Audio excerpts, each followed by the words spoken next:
सिंधुदुर्ग जिल्ह्यातील मालवण शहरातल्या देऊळवाडा येथील श्रीदेव नारायण मंदिरात अधिक मासानिमित्त आणि जनकल्याणार्थ श्रीमद भागवत सप्ताह सोहळ्याचा 5वा दिवस विविध धार्मिक विधी आणि कार्यक्रमांनी उत्साहात संपन्न झाला। 28 मे 2026 रोजी 5व्या दिवशी भगवान विष्णूंच्या दशावतारांपैकी 5व्या वामन अवताराचं आणि 8व्या श्रीकृष्ण अवताराचं पूजन करण्यात आलं। यावेळी श्रीकृष्ण जन्मोत्सव भक्तिमय वातावरणात साजरा करण्यात आला। या सोहळ्याअंतर्गत सकाळच्या सत्रापासून श्रीमद भागवत महापुराणाचे संस्कृतमध्ये वाचन, संहिता वाचन, श्री विष्णू देवते सहस्र तुलसीदल अर्पण पूजाविधी, सुवासिनींच्या हस्ते सहस्र नामावलीसहित देवीला कुंकुमार्चन तसंच आयोजकांकडून 5 वर्षे ते 9 वर्षे या वयोगटातील कुमारिका पूजन संपन्न झालं। हे सर्व विधी संपूर्णपणे निःशुल्क होते। तुलसीदल अर्पण आणि कुंकुमार्चन पूजाविधीमध्ये जवळपास 80 जणांचा सहभाग होता। श्रीदेव नारायण मंदिर प्रांगणात उभारण्यात आलेल्या यज्ञकुटीत विधिवत यज्ञ, मंत्रांसह आहुती तथा होम हवन सुरू होते। धार्मिक विधींचं यजमानपद श्रीदेव नारायण मंदिरचे ज्येष्ठ पुरोहित सुमेध जोशी व त्यांची पत्नी सौ मनीषा जोशी या दाम्पत्याने भूषवलं। धार्मिक विधींचं पौरोहित्य श्री किशोर जोशी, श्री गणेश उर्फ राजू जोशी, श्री कार्तिकेय जोशी, श्री योगेश जोशी, श्री योगेश लेले, श्री गिरीश मुंडले यांनी केलं। दुसऱ्या सत्रात भगवत भक्त व श्रोते यांच्यासाठी सुप्रसिद्ध निरूपणकार श्री प्रणव गोखले यांच्या श्रीमद भागवत महापुराणातील कृष्ण लीलांचे मराठीतनं निरूपण या कार्यक्रमाचा शुभारंभ झाला। निरूपणकार प्रणव गोखले यांचं विधिवत स्वागत करण्यात आलं। निरूपणकार प्रणव गोखले यांनी श्रीमद भागवताच्या विवेचनाद्वारे श्रीकृष्ण लीलांचे श्रवण केल्यावर सर्व सुखांचं साधन प्राप्त होईल असं विवेचन केलं। धर्मवृषभाचे महत्त्व सांगताना सत्य, तप, शौचम, दया या 4 स्तंभांची त्यांनी माहिती दिली। तसंच श्रीमद भागवताचे 6 ते 10 स्कंद विविध उदाहरणं आणि कथांद्वारे समजावले। निरूपणकार प्रणव गोखले यांनी श्रीमद भागवताची जाणीव आणि त्याकडे पाहायच्या दृष्टिकोनांचं विवेचन करताना आपण ज्या संप्रदायाचे अनुयायी आहोत अशा श्रीमद भगवद्गीता, विष्णू सहस्रनाम स्तोत्र, गजेंद्र मोक्ष स्तोत्र, नारायण कवच स्तोत्र आणि भीष्मस्तवन ही 5 पुस्तकं सर्वांच्या घरात संग्रही असावीत असं स्पष्ट केलं। श्रीमद भागवत सप्ताह सोहळ्याच्या सर्व भाविकांनी सहभागी व्हावं असं आवाहन आयोजक, भगवत भक्त व सहकारी संचाच्या वतीने करण्यात आलं असून या सोहळ्याच्या अधिक माहितीसाठी पुरोहित श्री सचिन वझे 94 22 43 53 95, सौ प्रीती वैद्य 94 0 59 30 122, श्री गजानन अभ्यंकर 94 20 72 87 52, सौ शुभदा अभ्यंकर 94 23 05 30 14 यांच्याशी संपर्क साधता येऊ शकतो। मालवणचे ग्रामदैवत श्रीदेव नारायण मंदिर इथल्या या सोहळ्याच्या दिवशी देवस्थान संबंधित विश्वस्त, मालवण व परिसरातील पुरोहित, ब्रह्मवृंद, मान्यवर, गावकर मंडळी, देऊळवाडा व मालवणवासीय यांचं सौजन्य सहकार्य आणि बाळगोपाळ मंडळींचा उत्स्फूर्त सहभाग व उपस्थिती लाभली। निरूपणादरम्यान वामन अवतार पूजन आणि श्रीकृष्ण जन्मोत्सव विधींनंतर उपस्थित भगवत भक्त व भाविकांनी विशेष दर्शन घेतलं।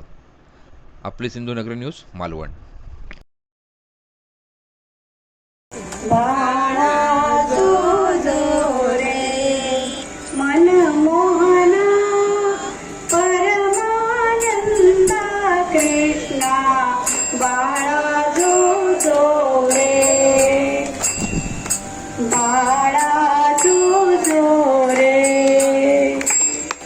जन्मुनि मथुरेश दिधलासे आनंद धोकुई बाळा जो रे पाळणा लांबविला मथुरेशी जमल्या ब्रिजवाला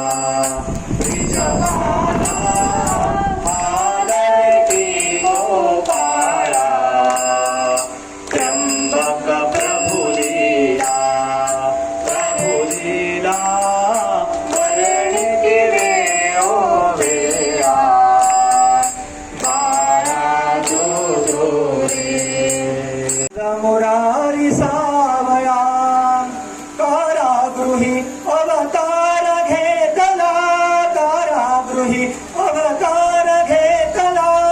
देवकीच्या उदराला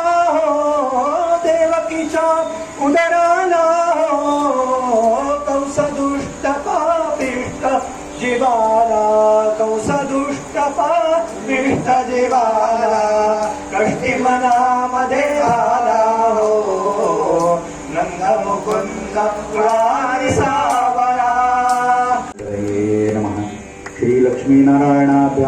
कर्पूरार्तिकदीपं समर्पयामि करुणाकरगुणसागर गिरिवरधर देवे लीलानाटकवेशधरिलाक्षोभावे अगणितगुणलाघव हे कवनासी भावे प्रगनायक सुखदायक काय वर्णादे जय देव जय राधारमणा आरती ओवाळू नारायणा जय देव जय हो जय श्री भागवता आरती करू तुझ भगवंता श्री शुक मुनीने परम भक्तीने नाना परीने गायले या हरिचरिता आरती करू तुझ भगवंता जय हो जय श्री भागवता आरती करू तुझ भगवंता वेद